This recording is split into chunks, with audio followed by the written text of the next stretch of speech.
Major, walii beellamnee jira. Akkan itti dhufu, akkan mana isaa dhufu, mucaa wajjin mana isaa dhufnee rakkoo hunda fuula keessan dura wanni ani ibsarraa hubadhe hangam jaalala dachaas akka qabuun irraa hubadhe. Dhugaan quuqamuu isaa, dhugaan lubbuu fi tana dabarsee isaaf kennuu isaa baay'een tokko barnoota illee irraa fudhate. Halkanii guyyaa bu'aa ca'ii baatanii argitanii bilbilaan barruun ergaanuu dabarsaa turtan hundi keessanoo galata qabdan.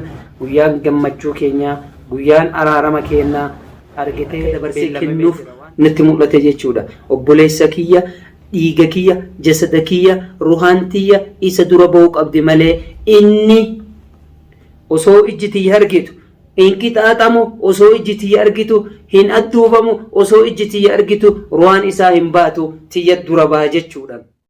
السلام عليكم ورحمة الله وبركاته. كبجمتوتا فردوتا دعوتوتا كينيا أكم نجاجرتو سنين جنة الحمد لله رب العالمين. ربي انقلن هاجو أسين نجاجرة بجراتن هندي كيسانو أنا أعرفه ويلكم سنين جنة جودا إجاجا واميتشا نجينا رت أني تاس يعني وكان واميتشا أكا أرارمنو أكا نجيني بقو إبسان أكا رفيه وكان أكا نافبيلمو أكا اتقو دچاسي وجين أكده إنه أرارا بوفنو نجيني بوفنو لبسي عند برسسان رتي إبسان هاجل تومو هالفاتو وام فريسيو تأي همتستاو تلتستاو أني كم برباد دچاس ملي نجيني نسيمة تيجورا هاجل تومو هالفاتو كبجا كبافي بكا كبافي ندبرو إساتين أتومتي مجاكبت روتي نابل لميجر walii beellamnee jira.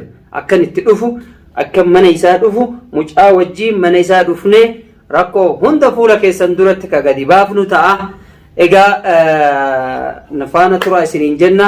Haa galatooma ulfaatu hayyuu ta'uun isaa baay'een dinqisiifadhe. Na dabruun isaa, na caalee argamuun isaa, waamicha san immoo simatee ani kan barbaadu dachaas obboleessa kiyya malee wanni humnaan na oofulleen wanni dirqiin gaaga'ama nageessulleen mucaa adduubame yookaan dachaasin adduubame malee waan biraati miti jedhe jechuudha.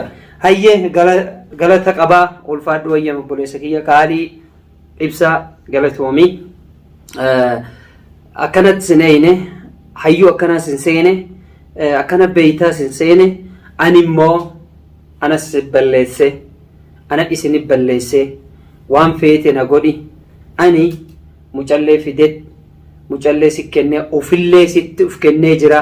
Feetuu akka feete na goota, feetuu narraa kafalatta, feetuu nagee hanganna dhiifta gahee jira jechuudha. Maaliif namni sammuun nama yoo dabre yoo walqixxaawuu baatan zarraaf hin jenne akka nageenya an barbaada jedheen anis nagaa barbaada mucaan argamnaan jennaan humna kan kee fi basaasa kan kee ka yoo dura waliin gaaga'aa jirru guutuu isaa raruudhaan nageenyi bu'uu qabaa.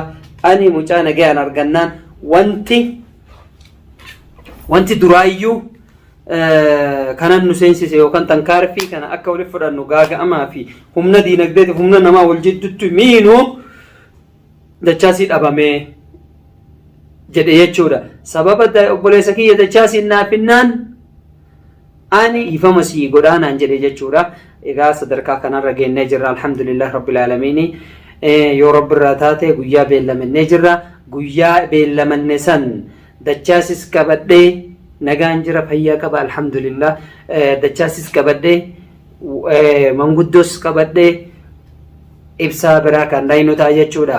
Bakka ibsaa biranii dhaayinaa akka fedhe na haa godhu fedhunarraa kafalate bas wanni namni nama mo'atuun sammuudha. Wanni nama dhaadannoo osoo hin ta'in lola osoo hin ta'in koottuti mucaa fidi waa hunda waliin fixannaa ana irra sii dabraa jechi isaa sun qofti nageetti irraayyuu nan dabri galata qabda. Na caaltee argamuu keettu galata qabaa galatoomii ulfaadhu wayyamisiin jedha. Nis dachaasiin qabadhee sibiran dhufee mana walii beellamnee jirra jechuudha. Kabajamtoota kiyya walii beellamnee mana isatti walii beellamnee kan achitti argamnu ta'a, kan achitti fixannu ta'a, kan achitti waa hundaa xumurannu ta'a. Kanaaf nu faana turaa hundi keessanuyyuu akka nurraa naafne guyyaa san dhiifama waan dabreef dhiifama jedheetiin jira. Ka dabree fi ka nama miidhe fi ka nama argitee qixaaxilleen dhiifama naa godha hawaasni kiyyalleen. Kabajamtoonni daawwattoonni keenya akka nageenya yoo jettutti argamuuf halkanii guyyaa bu'aa ca'ii baatanii argitanii bilbilaan barruun ergaa nuu dabarsaa turtan hundi keessanuu galata qabdan. Guyyaan gammachuu keenya guyyaan araarama keenya argitee beellamamee jira waan ta'eef beellama keenya san irratti tokkoon keessanuu akka hin hafne waamicha irra deebi'ee isiniif godha jechuudha.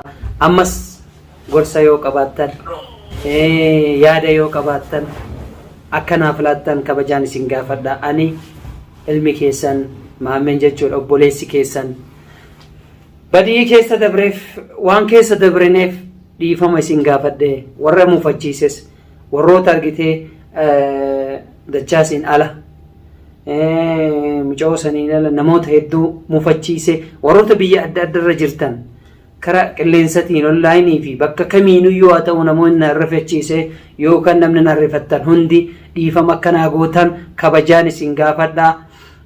Dubbii keenya xumurannee jirra, xumurachuudhaaf guyyaa itti qabannee jirra, ibsalleen dhaabatee jira. Haa galatoomu, haa wayyoomu akkatti achi ilaaletti jechuudha. Ani hanga lubbuun tiyya baatutti dachaasirraa hafuu hin danda'u.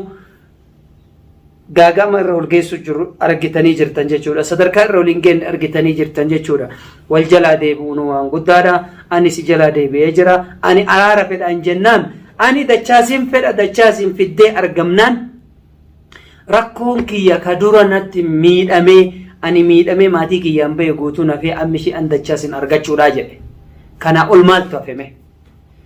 Kanaa ol wanni hafeen jiru galatoomii jedhaanan gama kiyyaan nasi balleesse sillee na irraa fixata. Dhugaan bakka jirtu jirti.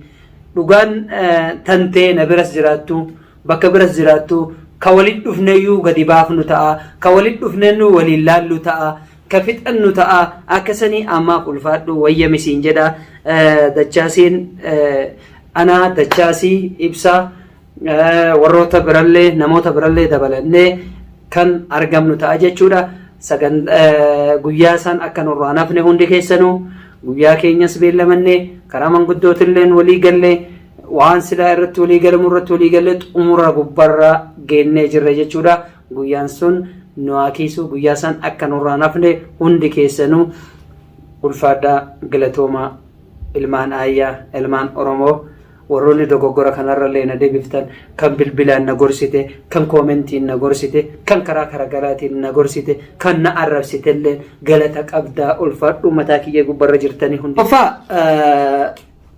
Wanni ani ibsarraaf hubadhe hangam jaalala dachaas akka qabuun irraa hubadhe. Dhugaan quuqamuu isaa, dhugaan lubbuu fi tana dabarsee isaaf kennuu isaa baay'een tokko barnootaallee irraa fudhadha jechuudha. Haa galatamu, haa ulfaatu.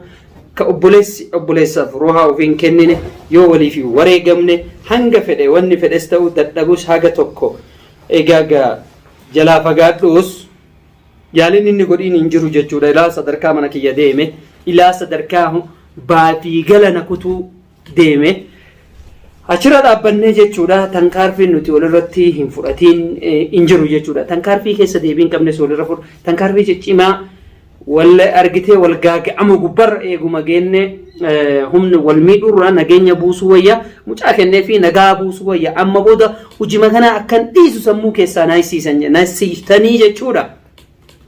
Kanaaf dachaasin gama akka inni quuqama qabuuf hangam lubbuu ofii akka dabarsee kennuuf natti mul'ate jechuudha. Obboleessa kiyya, dhiiga kiyya, jasada kiyya, ruhaan tiyya isa dura ba'uu qabdi malee inni osoo ijji tiyya argitu hin qixaaxamu, osoo ijji tiyya argitu hin adduufamu, osoo ijji tiyya argitu ruhaan isaa hin baatu tiyya dura ba'a jechuudha. Yeroo inni akkatti halkanii guyyaa na jala dalaguudhaan bobbaa fi gala na kutuudha yaalii inni godhetti haa dadhabatu malee namuu humna qaba. namuu humna qabani sumna qaba haa dadhabatu malee yaadin inni godhe doo ani nama laafaa ta'ee silaa qaata jiraana dhabamsiisee jechuudha. Nan quudheef jalaan gale nama quudhuu qabdaa beek jalaan gale nin quudheefii jechuudha. Kanaaf quudheefii jalaa gale wareegama haga kana ga'u kafaluun isaa galata qaba. Maaliif ana dogoggoraan ana kabadii qabu waan ta'eef kanaaf buleessa kiyya dachaasillee anallee sitti uf kenneetiin jira akka nu gootu situ beeka. Feetu dachaasin gadhiiftee ana hambiftee feetu waliin dhiifama nu gootanii feetan akka feetan nu gootanii guyyaa beellama kennaa nu eeggadhaa qabadhee dachaasin ibsaa bira mana isatti dhaqee waliinuu harka kan kennadhu ta'a. Hundi keessan guyyaa san akka nurraa naf waamicha isiniif gooneera. Waamicha nagayaa isiniif gooneera. Waamicha araaraa isiniif gooneera. Araara buusuuf tattaaffiin isin gootan milkaa'eera. Kanaaf araarri keessan itti najja'ee jira akka guyyaa san nurraa nafne.